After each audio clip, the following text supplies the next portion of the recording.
rechnen kannst? எடுத்தோன்னே right of the battle ஒன்று சொல்கிறேன். பிவிஆரில் படம் பார்க்குறவன் ஒரு லூஸ். நீலாம் வந்து சூத்துல உப்பு போட்டு தின்றியா இல்ல தீய தின்றியா? நான் உனக்கு சாப்பிட கொடுக்குறேன். உன் சூத்துல கட்டி வந்து நீ உட்கார முடியாம சாவ. நித்யானந்தம். ஐயும் தட்ட மாட்டானுங்க, படமும் பார்க்க விட மாட்டானுங்க, நச நசன்னு குழந்தைய கூப்பிட்டு வந்துடுவானுங்க. ஜென்யூன்லி ஆஸ்கிங், எதுக்கு ஒரு கமர்ஷியல் படத்தை பிவிஆரில் போய் பார்க்குறீங்க? படத்தில் கதை இருக்குமான்னு தெரியாது, இருக்காது, லாஜிக் இருக்காது, எதுவுமே இருக்காது. பியூர் ஃபேன்மேடு, ஃபேனுக்காக பண்ண படம்னு தெரிஞ்சாலும் பிவிஆரில் தான் போய் பார்ப்பீங்களா? ஹவு இட் ஃபெல்ட் வாட்சிங் commercial movies in PVR alone.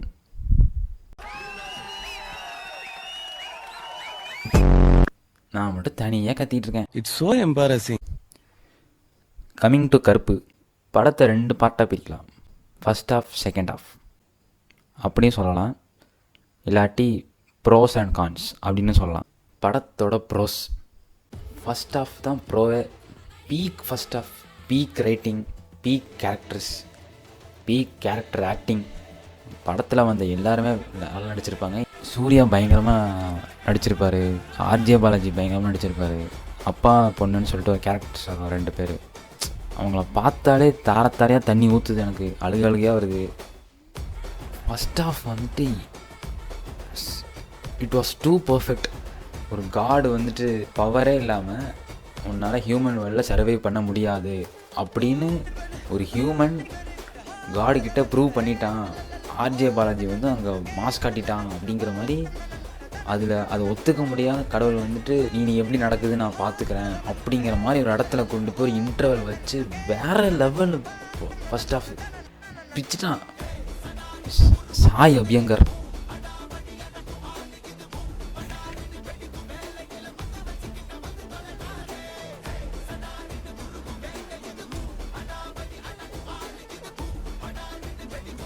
Sai Abhyankar literally went god mode on this movie.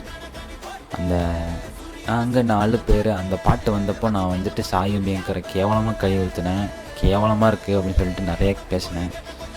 காலில் விழுந்து மன்னிப்பு கேட்குறேன். This movie was peak.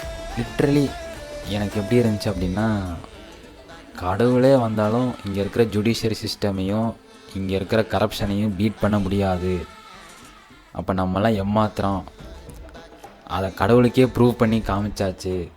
அப்படி இருக்கிற சிஸ்டமை கடவுளாலே ஜெயிக்க முடியாது அப்படிங்கிற மாதிரி. I was rooting for RJB. ஆக்சுவலாக ப்ராக்டிக்கலாக பார்த்தா அப்படி தான் நடக்குது அப்படிங்கிற மாதிரி ஒரு மாதிரி கனெக்ட் ஆச்சு. அதோட எண்ட் ரிசல்ட்டாக நமக்கு நீதியே கிடைச்சாலும் கடைசியில் எதுக்காக போராடினமோ அந்த பர்பஸே இல்லாமல் போயிடுச்சு அப்படிங்கிற மாதிரி ஒரு பாயிண்ட் வரும் கிளைமேக்ஸ் அந்த இன்டர்வலுக்கு முன்னாடி. அது வந்து நொறுங்கிட்டேன், லிட்ரலாக செத்துட்டேன். என்னால் அவர் அந்த ஃபோனை கீழே போட்டு அப்படியே நடந்து வந்ததை வந்து தாங்கிக்கவே முடியல. அது ஒரு ஸ்பாய்லர் மாதிரி இருக்கும், நான் சொல்ல விரும்பலை. அந்த அவங்களுக்கு ஹெல்ப் பண்ணுறதுக்காக ஒரு சீன் வந்துட்டு டைமை ஸ்டாப் பண்ணி பெட்டிஷன்லாம் போய் கிழிச்சிட்டு வருவார். நான் என்ன நினச்சிட்டேன், சரி படம் வந்துட்டு இந்த சின்ன வயசில் விநாயகர் படம் ஒன்று வரும்ல, அப்புறம் பூத் பங்களா, பூத் அங்கிளா, அந்த மாதிரி சொதப்பிடுவான். படத்துக்கு போகும்போதே எனக்கு வந்துட்டு என் ஃப்ரெண்டு வந்துட்டு மூக்குத்தி அம்மன் 2 எடுத்து வச்சுருக்கான்டா அப்படின்னு சொல்லிட்டு என் எக்ஸ்பெக்டேஷன்ஸ் அப்படியே குறைச்சி வச்சிட்டான். நான் வந்து படம் லிட்ரலாக போகிறதுக்கு முன்னாடி எப்படி இருந்தேன்னா, எப்படி அவங்க வந்து ரெட்ரோவோட இந்த படம் நல்லா இருக்குன்னு சொல்கிறாங்க, ரெட்ரோவே ஒரு புண்ட படம். அதுக்கப்புறம் வரேன், எனக்கு ஃபஸ்ட் ஆஃப் வந்து அது பயங்கரமாக பில்டப் பண்ணிவிட்டு செகண்ட் ஆஃப் சொதப்பிடுவான் அந்த படத்தில்.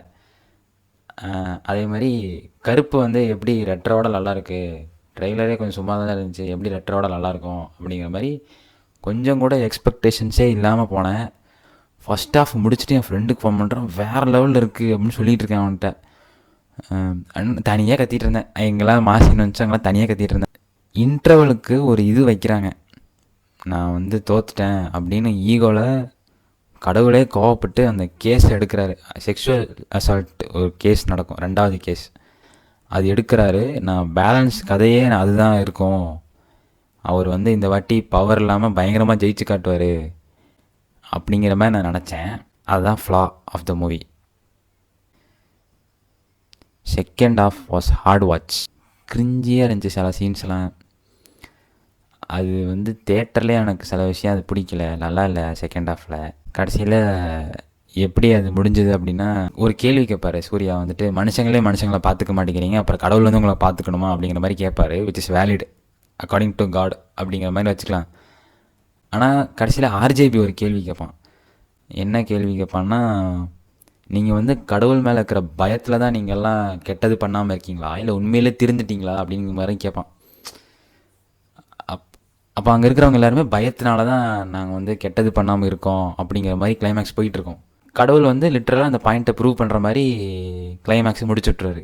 எனக்கு வந்து அங்கே தான் கான்ட்ராடிக்டாக இருக்குது. இந்த மாதிரி ஆக்சுவலாக நிறைய படம் இருக்குது. அந்த ஜிம் கேரி ஒரு படத்தில் நடிச்சிருப்பார், அவரால் அந்த படத்தில் பொய்யே சொல்ல முடியாது. My teacher tells me real beauty is on the inside. That's just something ugly people say.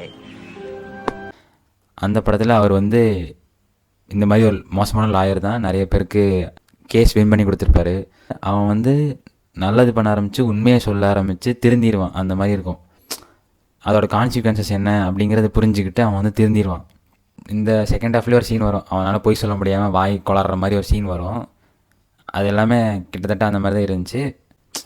நான் என்ன எதிர்பார்க்க வரேன்னா, மனுஷங்களாக இருந்து செகண்ட் ஹாஃப் வந்து அந்த கேஸை கொண்டு போய் ஜெயிச்சிருக்கலாமோ, ஒரு ஹோப் மாதிரி கொடுத்துருக்கலாமோ அப்படிங்கிற மாதிரி இருக்கும். இப்போ வந்து கோப் மாதிரி ஆயிடுச்சு. உங்களெல்லாம் ஒன்றும் பண்ண முடியாது, கடவுளே இப்படி இறங்கி வந்தால் தான் உங்களுக்குலாம் நல்லது நடக்கும் அப்படிங்கிற மாதிரி செகண்ட் ஹாஃப் முடிஞ்சிருச்சு. அது நல்லா இல்லை, எனக்கு பிடிக்கல. பர்சனலி மை ஒப்பீனியன், எனக்கு செகண்ட் ஹாஃப் வந்து ரொம்ப கேவலமாக இருந்த மாதிரி எனக்கு ஒரு இது. கடைசியில் அப்பாவும் பொண்ணும் ஃபர்ஸ்ட் ஹாஃப் ஒன்று ஆரம்பிப்பாங்கள்ல, அதை வச்சு ஒரு கிளைமேக்ஸ் ஒன்று முடிப்பாங்க. சாட்டிஸ்ஃபைங்காக இருந்துச்சு அந்த படம் முடியும் போது. நான் வந்து ஒரு மாதிரி ஏங்கி ஒரு மாதிரி வலிக்க ஆரம்பிச்சிருச்சு எனக்கு ஃபஸ்ட் ஹாஃபில். அதுக்கப்புறம் அப்படி படம் முடியும் போது வந்து ஒரு மாதிரி சாட்டிஸ்ஃபைங்காக இருந்துச்சு. Which was the best part of the movie. எனக்கு என்னமோ செகண்ட் ஹாஃபில் வந்துட்டு ஆர்ஜேபி வந்துட்டு கருப்பை எலிவேட் பண்ணுறதுக்காக அவரே கேவலப்படுத்திக்கிட்டாரோ அப்படிங்கிற மாதிரி தோணுச்சு. இன்னும் கொஞ்சம் ஸ்ட்ராங்காக இருந்திருக்கலாம். ஃபஸ்ட் ஹாஃபில் ஸ்ட்ராங்காக இருந்த வில்லன் வந்து செகண்ட் ஹாஃபில் டக்குன்னு வீக் ஆகிட்டாரோ, எதுவுமே இல்லை அவருக்கு செகண்ட் ஹாஃபில். அவர் ஒரு பவர்லெஸ்ஸாக இருந்தார். ஈவன் அவ்வளோ பெரிய கோர்ட்டு மூவ் பண்ணுற ஐடியாவாக இருந்தாலுமே ஃபஸ்ட் ஹாஃபில் வந்து கடவுளை ஜெயிச்ச ஒரு வில்லன் அவர்.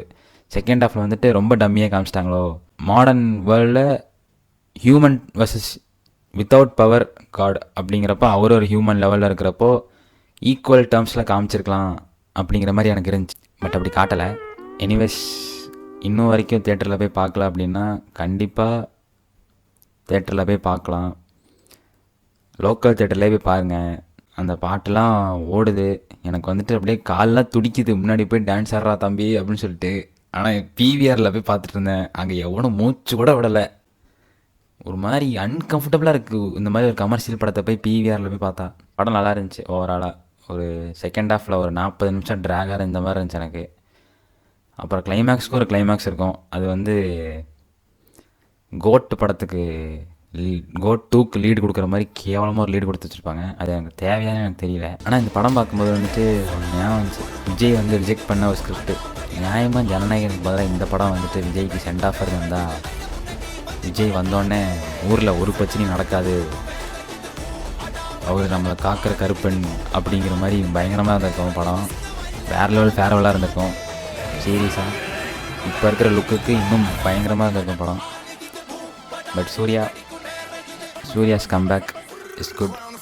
நல்ல படமாக மோசமான படமாங்கிறத விட எனக்கு பார்க்கும்போது எப்படி இருந்துச்சு அப்படின்னு சொல்லி அந்த எக்ஸ்பீரியன்ஸை ஷேர் பண்ணுறது எனக்கு வந்து கொஞ்சம் இன்ட்ரெஸ்ட் ஜாஸ்தி.